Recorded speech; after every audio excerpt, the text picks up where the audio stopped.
Hey everybody, welcome to the inaugural live show of the Wine and Crime Book Club. It is a club where we are going to read true crime, thrillers. If there's murder in it, it is up for grabs for us to read it. I'm making sure if you are in the chat, I see a bunch of you out there, y'all can hear me, right? I hope y'all can hear me. I don't have any, I'm used to doing live shows with other people, so I didn't have anyone backstage with me that I could say, okay, you can hear me fine, right? I usually have some sort of something happen that doesn't sync correctly, and either my headphones aren't working, my mic's not working, something like that. But I do see that my camera is working well. Oh, y'all, look, Chris is here. So I have my glass of white wine. It is 0 calories, 0 alcohol content because it's actually water. I did not have any wine on hand and I did not get a chance to go get any. So I'm just going to go with my white wine here today. If you all have something you're drinking, definitely put that down in the comments and share what your favorite wine is. I'm currently stuck on this red wine that is made by a local winery here. It's Lake Ridge, I believe. And it's just a premium sweet red wine that I just absolutely love. John, yes, sir. I love some coffee, and I will probably be getting into some just as soon as we finish here today. Hello, Amanda. And I saw Stacy, and oh, my other Amanda friend is here. Andreas is here. I saw Penny and Nancy and John. My usual crowd. There's Brandy. Oh, thank you guys so much for coming today. We are talking about our experience reading Simone St. James, The Book of Cold Cases. So from all of you out there watching, this was my first time reading Simone St. James. I do have the Sundown Motel here that I want to read next.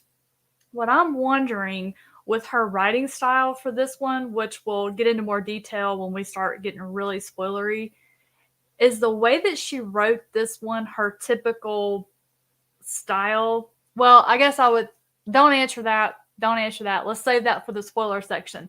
Just in case anyone is here who has not read Simone St. James, guys, put down in the comments below for everyone who might be just stopping by to see what we thought of this book as a group.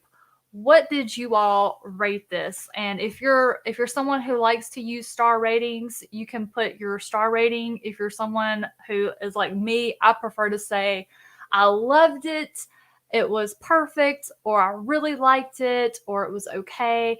I really enjoyed it. I think what really sold it for me was the supernatural kind of angle that was in there. That really just had me going. What did you guys think? Yes. Yep, a lot of us are drinking white wine today. Okay, so the dual timeline. Okay, I don't mind the dual timeline. Sarah gave it 4. 4 is what I gave it to. So Nancy, Sarah, Amanda, Carrie gave it. I saw a lot of 3 and 3.5s on that one. And if I were to, and Stacy gave it 4 as well. Yeah, I really loved it. I liked how fast paced it was. There were a lot of interesting elements that she put in that had me really excited to read it, except at night. She can really write some creepy stuff. I learned very quickly, and Penny started it for the rest of us, and she said, hey, when y'all get to chapter 7 and it's nighttime, don't read it. And I'm so glad that I listened to her, and I just learned that when I got to Beth's chapters, I knew if it was getting on into the nighttime hours to just stop there, because the atmosphere and the creepy, the way that the mansion that Beth lived in was described just got me. 3.5, 3.5. Yeah, I saw there were a lot of folks.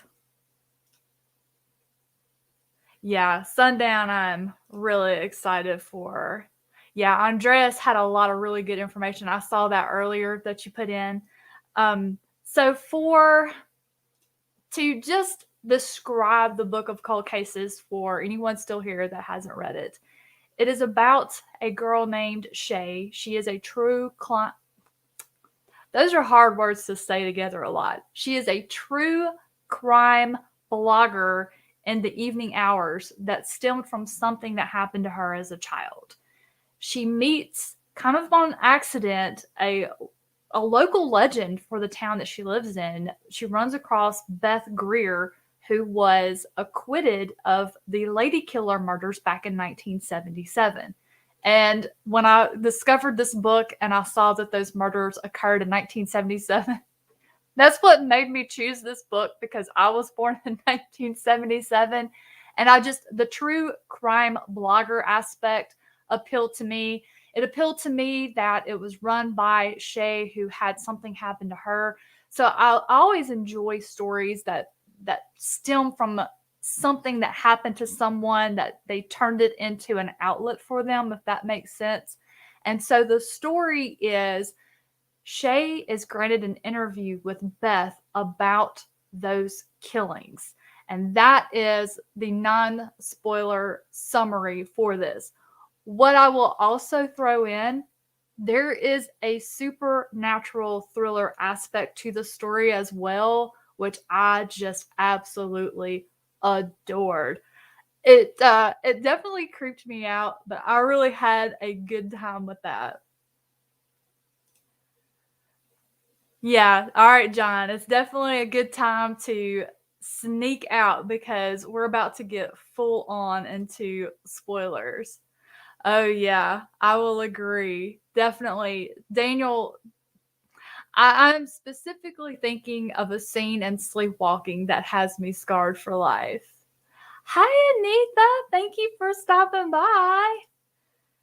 Oh, there's another 1977. Okay, so if you're here and you haven't read this book yet, now is the time to sneak away, because I want to get into spoilers with everyone to share about things that we liked. We're going to talk about things that didn't work for us. So I want to hear from some of you 3-star folks on that one. And then I want to talk about some of the theories that those who read it and were talking about it in Discord. Some of your theories were hilarious and amazing, and I want to talk about those as well. But for spoilers, oh yes. So Stacy was talking to her husband about this book, and the very first time where Beth has Shay come to her house for the interview, and Shay goes to get water, and she turns around and all the cabinet doors and drawers are open. Stacy's husband did that to her, and when she got up yesterday morning. Oh my gosh. That I don't think I could, even knowing logically that that's not going to happen. It doesn't matter. I would freak out if I got up and Chris had done something like that to me. Oh my goodness. I liked the atmosphere of this book. She did a really great job of just how she wrote it. She made the scenery just very vivid. I'm a visual reader, and when an author is able to describe a scene or make it a mood, the way that she wrote it I was just visualizing it all so very clearly. And I promise I could see Lily just when they were little girls and Lily came to the house to see Beth. that whole scene with the barefoot and the footsteps and just the two little girls looking at each other through the window. Oh man, but I believe the atmosphere did really well for me. The supernatural aspect, just even though it creeped me out, it had my blood pumping. I really enjoyed those chapters. I just unfortunately did not like at the end when we find out. I think she could have done a little bit better job. She hokied it up at the end for me when we got the reveal as the why and the whole thing with Lily and Shay, and like if Lily really wanted to kill Shay, she could have. I mean, if I was a ghost and I can knock you over a cliff to try and kill you, I can float down there and finish the job. I didn't really understand that part of it. Yes. See, I mean, I know for the sake of the book, and just like in scary movies, they have to go in, they have to keep going back. But this girl right here, nope. I would have left immediately. As soon as I was in the bathroom and those taps turned on, I would have been gone. Absolutely gone. I have not read John Saul since I was a little baby teenager. And I'm trying to remember, there was one by him that I absolutely loved. I can see the cover in my mind, but I cannot remember the title of it to save my life. But I read this book so fast. She wrote it in such a great pacing that she kept me going. I was interested in learning what really happened with Beth and the murders, but I also lived for every time Shay did go in that mansion. I wish the mansion had sort of been its own part of the story that never got solved. Like that was just how it had always been. There had always been something going on with the mansion, and we never got an explanation for it. Because I think what she did with that when she was doing her reveals, people got a little confused over, was it the mother? Was it Lily? Like, what was going on with that part of it? Yeah.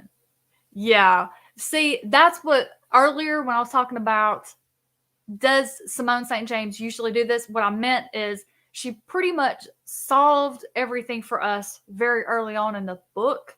So it took a little bit of the thrill out of it once I knew everything that was going on, even though I never guess who done it and why they did it. I never figure it out. I like trying to, even though I fail. So once everything got revealed, it lost a little bit of its luster, just a little bit. I still flew through it. Yes, the short chapters. I love the short chapters.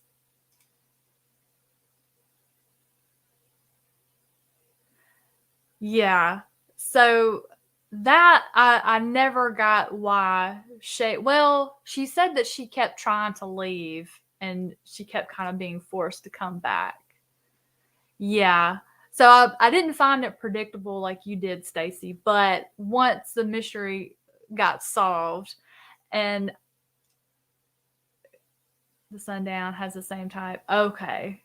I'm excited to try that one. Why done it? Yeah. Yeah, I agree. The why is handled more as a throwaway. See, so did I. And here was what I was hoping for.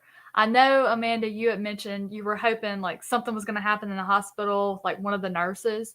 For me, I feel horrible about saying this, but I was kind of hoping Michael was going to turn out to be a serial killer after all, maybe related to the one that tried to abduct her when she was a child.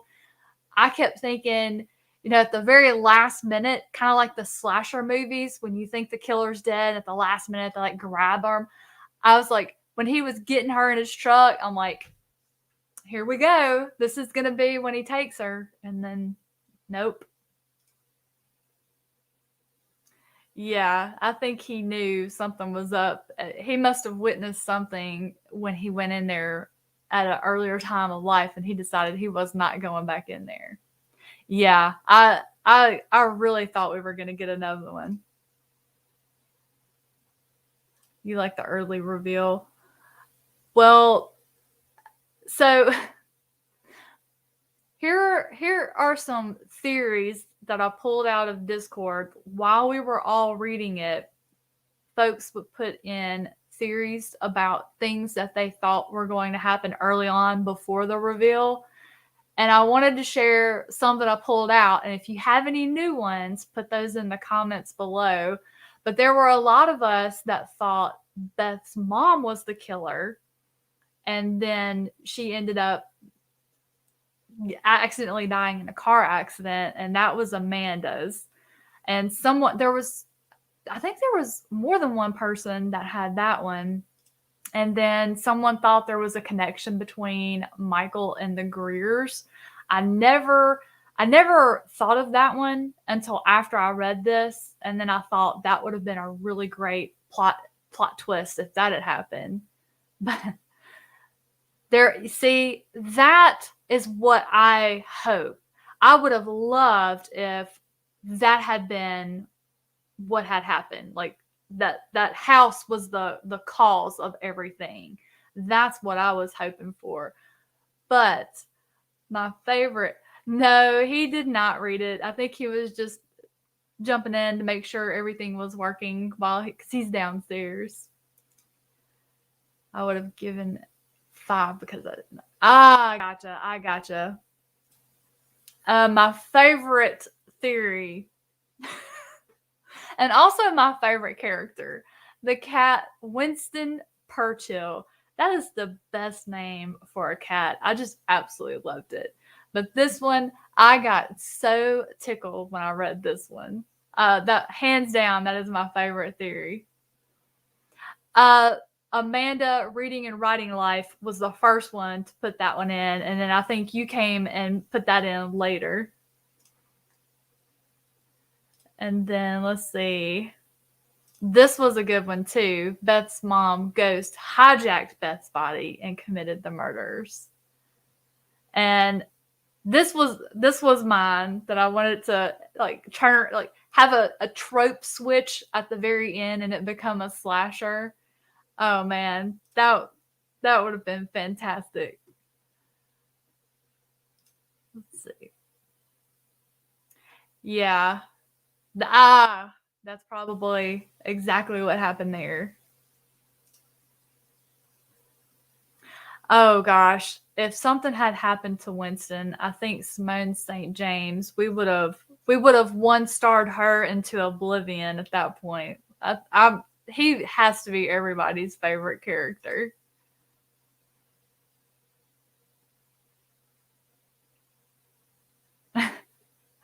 Yeah, so that I briefly considered, or there was someone who thought perhaps that Lily had actually killed Beth and assumed her identity. And there was one that was something about Lily possessed Beth to commit the murders and to make sure she took the fall for it, and then went about her merry way. So, how did you guys feel when you got to the end and you realized that Beth actually did kill Lily to end the cycle? Instead of, do you think it was because she didn't trust law enforcement to do the right thing in order, or maybe perhaps Lily would get off by reason of insanity? Because I do believe it mentioned somewhere in the story that Lily had been in a psychiatric hospital and she somehow got out. what do you guys think about Beth murdering Lily?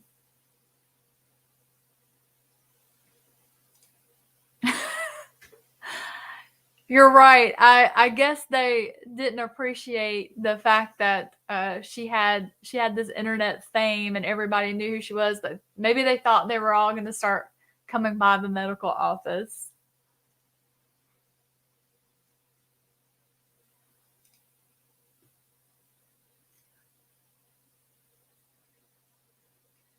Yeah. This is true.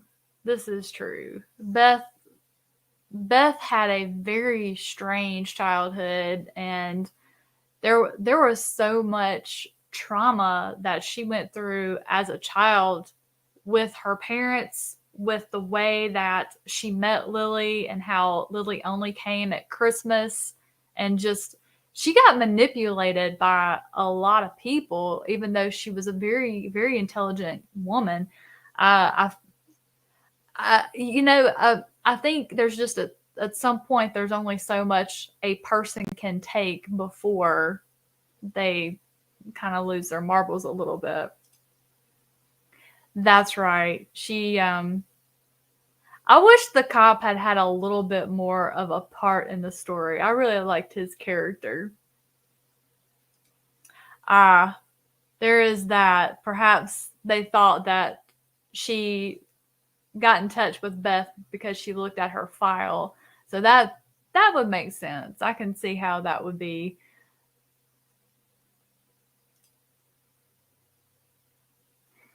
And it's so you wonder, did Beth have something for that cop? She sure was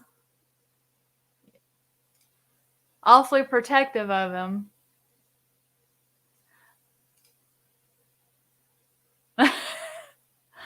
Oh my goodness. I think you'd be able to refrain from it. Although if it was someone famous, especially but it was a small town, and I just find it hard to believe that they would have her popularity would have died down to the point where people didn't just constantly recognize her. And I can't believe she made it all those years, 30 years, where she lived a solitary life. She did run those. What was she doing? She was doing some nonprofits, I believe, that she had going, that she ran from home. But can you imagine living in pretty much solitary confinement in that mansion for 30 years with the ghost of your sister haunting you? Mm-mm. And I want to say, towards the end, I want to say Beth said that the mother was in that house too, the spirit of the mother. I swear she was saying at some point that the mother was there, the one that was knocking on the doors. I swear she said that she was in there. Yeah.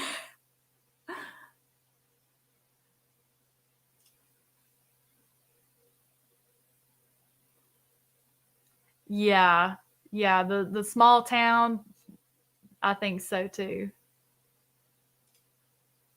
This is true. This was an appropriate book for the first one, for the wine and crime. I felt so justified every time I was reading a page and Beth was like drinking her wine. I was like, yeah, promote the book club. I don't think so. I think that was both of them in there. Yeah, that's and because it mentioned the mother at the beginning, that's why I never oh, there were a few of you that predicted that there was a sister or some sort of relative before we got the reveal of Lily. But I believe that because she mentioned her mother at the beginning, that threw me off the trail from thinking that there might be an additional person involved. So she tried. She tried to leave, but every time she couldn't get out of the town, and she would find herself back at the mansion.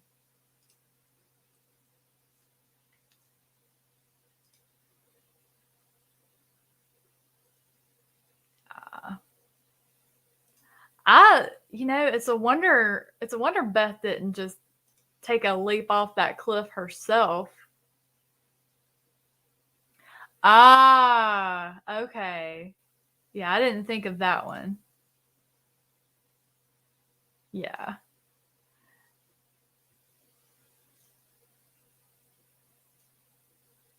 Yeah, there was another movie that there was a similar premise of that kind, but she I think she could have done a little bit better job fleshing that part out. But I do wish we had not. I wish that whole house haunting had just been a completely separate element from the rest of the story. Like, because I kind of, when it first happened, you're not expecting it, and it didn't feel like it fit. Like, it was just, oh well, this is just the house. This is the way the house is. The house is haunted, but we have our whole other story over here, and I wish it had been its own mysterious part, because you don't know what's going to happen or what's actually happening, and that just kept my adrenaline going for those parts. But once I found out it was Lily, and then once it when it became apparent, it felt like it changed as to how she was writing about those scenes, and it wasn't as good.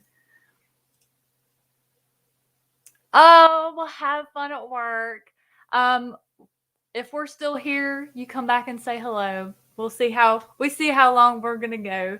I'm not gonna keep everybody too terribly long, because I know we have a lot of live shows in the last weekend of the month.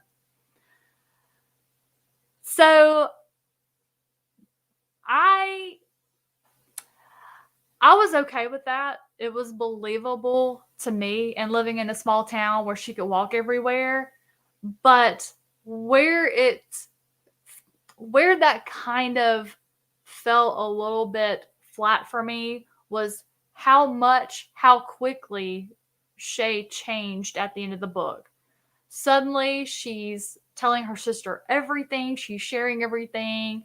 Suddenly, she decides she's going to meet Michael in person, and she's going to lay one on him, and all of a sudden, they're in a relationship, and she's getting in cars.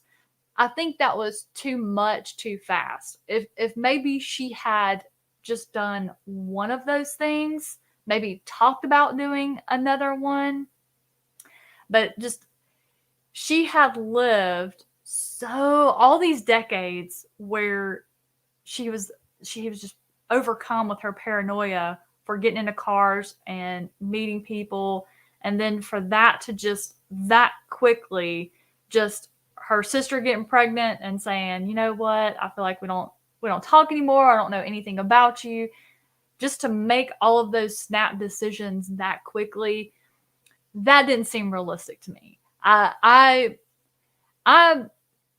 I will make a small change here and there, but I'm a creature of habit and routine, and I am set in my ways, and my dogs are going nuts downstairs barking at something I have no idea what. Sorry if y'all hear them barking. But I won't ever just make a whole lot of snap changes in something I do that quickly. Yeah.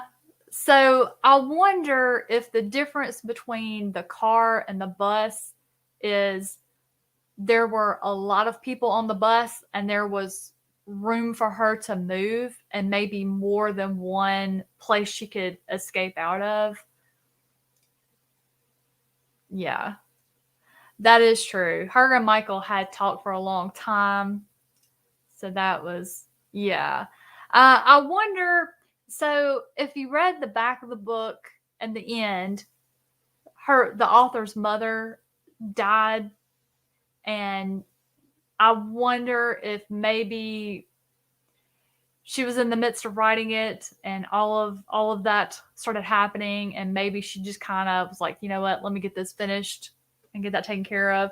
But I haven't read anything else by her yet to know if that's just kind of the way it happens, if that's just how her writing style is. I am definitely going to read more by her. I really, I had a good time with this one. I am definitely going to read more by her. I want to read The Sundown Motel. Like, I wish I had room to fit it in this month, but there's no way. No way. I got one last book I need to finish today. Wait, what is today?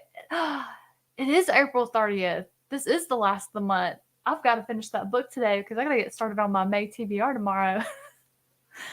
So I hope to fit it in soon, but I don't know if that's just if she rushes her endings normally or not. But I'll definitely report back as I read more by her. She just had that really easy flowing style. I love when I can pick up a book and just get immersed in it really easily. Like I said, I think the most enjoyable part of it was just the atmosphere and the setting, just being able to visualize.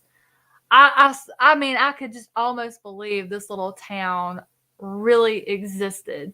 I didn't get enough of a feel of the rest of the people, which I think could have been a little bit more fleshing out the world for me. Kind of like how what I call it writing small town America. Stephen King is really good at you meet everybody in the town in some way and they become so real to you. So yeah, I'm excited to read more about her. That is for sure. And let's see, were there any other theories I had picked up? I think we covered all of the things that did not work for us. Oh, what Stacy said. What I liked was found. Oh, yeah. So that's kind of fun because that could be a potential thread she could pick up in a later story is something, a family that came later. And who are they haunted by? Is this Lily? Is it the mother? Or, who is going to be? And I wonder if they're going to do the same things that they do now, like when Beth kept going into the kitchen and she would see all of the blood and everything everywhere. I believe she has other books. I want to say there was something else that was really popular that folks liked.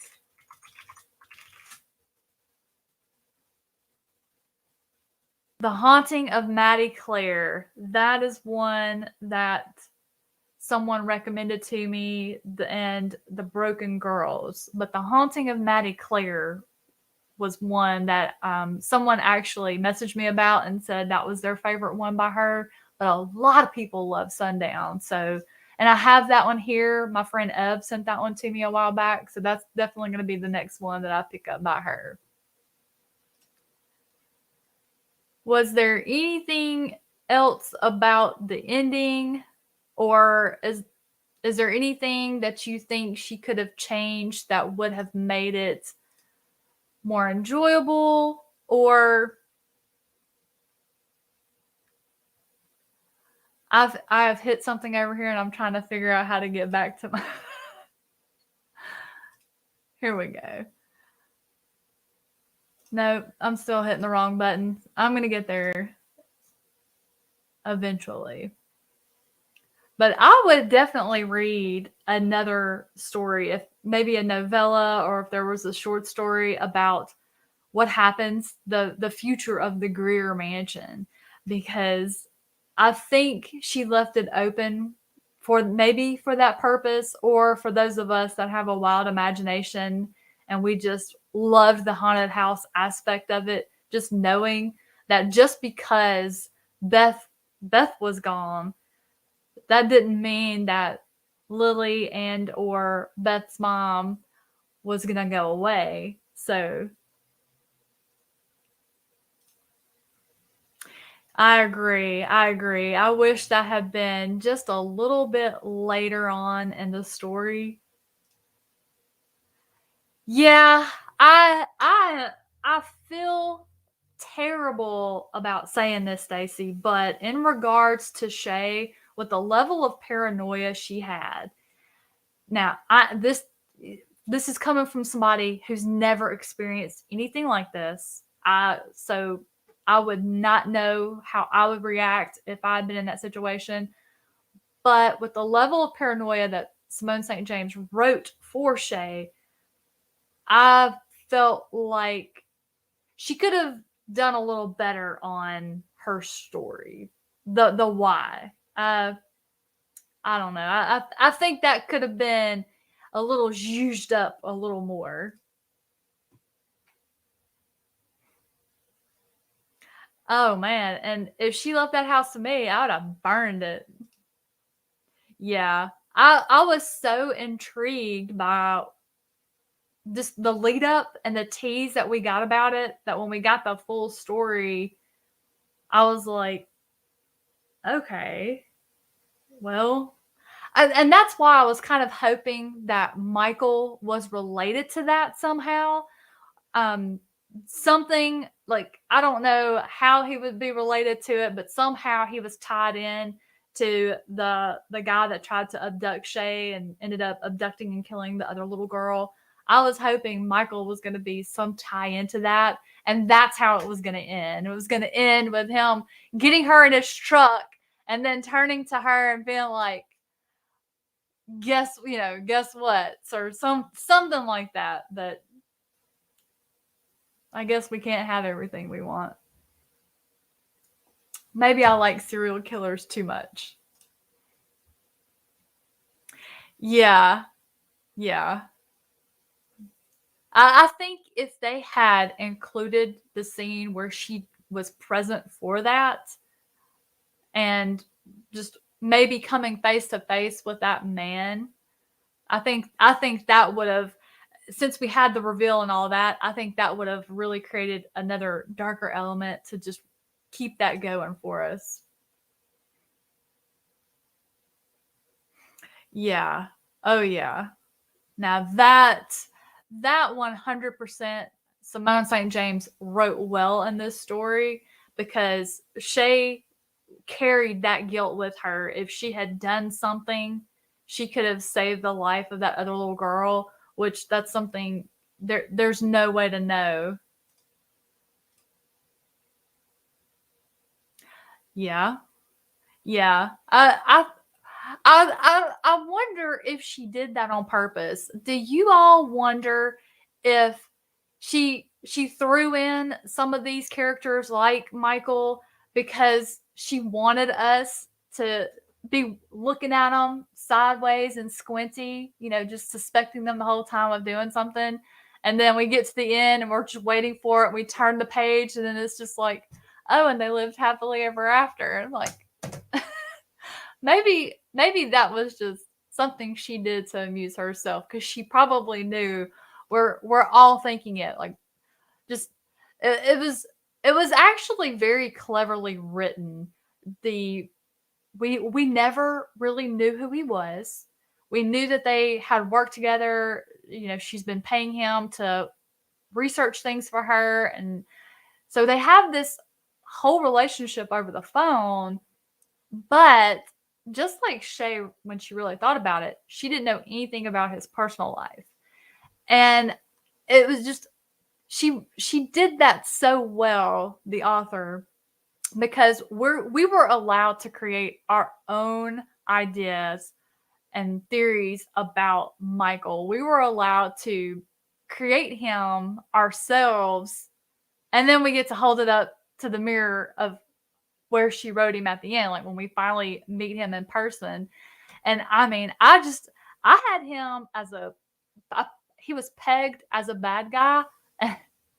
And it really threw me off when he turned out to be, just take him at face value. But the reason why I was suspectful of him is, if I remember correctly, he did not know. No, wait. No, he didn't know she was girl A, right? That was the other officer that knew she was girl A. So he didn't know that she was girl A. And they're both from this small town. He was a former cop in this small town. It just seems impossible that they had never met face to face prior to. So that was just kind of a little bit of a loophole, a plot hole, if you will, in the story that I nitpicked because he didn't turn out to be the serial killer I wanted him to be. But do y'all have any further closing thoughts about this book? I will definitely read it again. I want to read it again because I want to see, whenever I have books like these where it has the reveals, I want to go back and see if I can pick up on any clues that the author might have given us. Another thing I liked were all of the little tidbits to the 70s that were in here. I want to say this book and one other book I read before or after had mention of Sidney Sheldon's books in the libraries, and I really love that. I love when authors throw those little tidbits in about other authors. So I will read it again because I want to see if I can figure it out better. If I can see where I missed something, where I should have figured it out. Although I don't know why. I never figure things out. But it's really funny because sometimes when I reread books, it's like I'm hoping for a different ending, even though I know how it's going to end, if that makes any kind of sense. But are you guys going to be taking part in May's book pick, Insomnia, Sarah Pinborough? And speaking of, what we're going to do is, it was a terrible idea to try and do newer releases because a lot of us are going to be utilizing the library in order to read these books, and picking new releases, there's extremely long wait times for folks to get in line. So we're just going to open it up and to any crime, true crime, thriller, murder mystery. So in the Discord, if you're not already a part of the Discord for the Wine and Crime Book Club, it should be in the description box when this goes live. And then you can click on that and come join. There is a suggestion channel where you can suggest books for the club to vote on to read in the next month. So I'll be polling together all of those for June so we can start voting on that in the next few weeks. So I'll have that up in Discord as well. And I just have a wheel, and I spin the wheel 3 times, and the 3 titles that it chooses, I put up for a vote. But we'll just open it up to any really good true crime thriller you all want to read together. Go ahead and throw that in for a suggestion, and we won't put any kind of release time on it. So that'll make it easy for all of us to get those from our libraries or from Libby, and or secondhand, something that is affordable and easy so we can all take part together. Let's see. Oh man, I'm so sorry for you guys. That's awful. Yay! Yay! I hope so too. I am so sorry. I'm actually going to wait and probably read this towards the end of May. So for all of you guys that are waiting on it, hopefully by the end of May, we can all read it kind of around the same time. Yay! I'm so excited. Yes. Amanda was so sweet. She sent me my copy. It's so pretty. I'm excited. I love anything to do with just family stuff like that.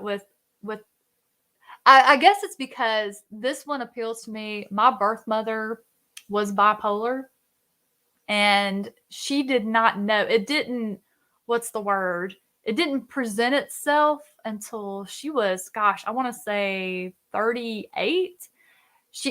I think what happened was like this huge event triggered it, and it was a roller coaster after. And I was, gosh, I want to say, no, it was a little bit older. She was in her 40s when that happened, because I want to say I was around 5 years old, and growing up and seeing how it was a very, very bad case of bipolar and manic depression.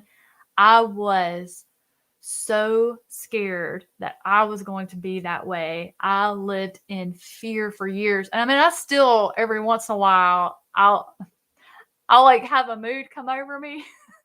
But I think it's just, I'm 45 and I'm hormonal.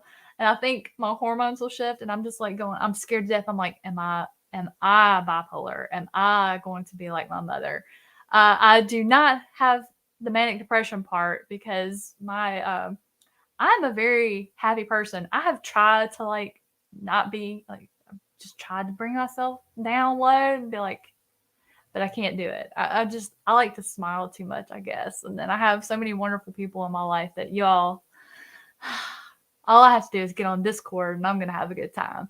So I think that's what appeals to me with, I want to say her name is Emma. Is her name Emma? Yes. Emma's fear of what happened to her mother happening to her.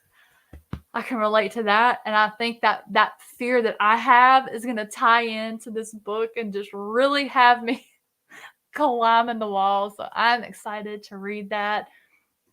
What about, yes, Andres, I'm so glad. Oh, see, just making my little heart squeeze. I'm happy too. And Brandy, this used to not be a genre that I read much of at all, but I wanted to read more of because what I did read recently, I really, really loved. Yes, we're gonna have. Yeah. Oh, thank you,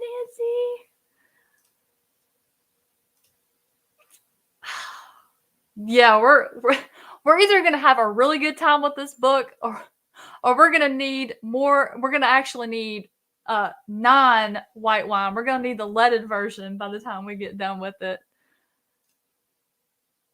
Thank you, Penny. Well, guys, I'm going to wrap this up and go get started on trying to finish this last little book that I'm going to finish today to wrap up the end of April.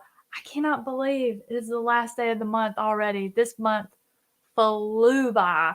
I guess that means I have to take all of my little Easter decorations down and pull out my Memorial Day decorations. So that might be something fun I can do today. Well, all of y'all, thank you so much for joining me today. I'm excited for Insomnia. Don't forget, if you come across any great titles you think would be good for us to read in upcoming months, put those in the suggestion channel and I'll add those to the wheel. I will get that put up in the channel for us to vote on very soon. You guys have a great rest of your afternoon, and I will catch you in the next one. Bye, y'all.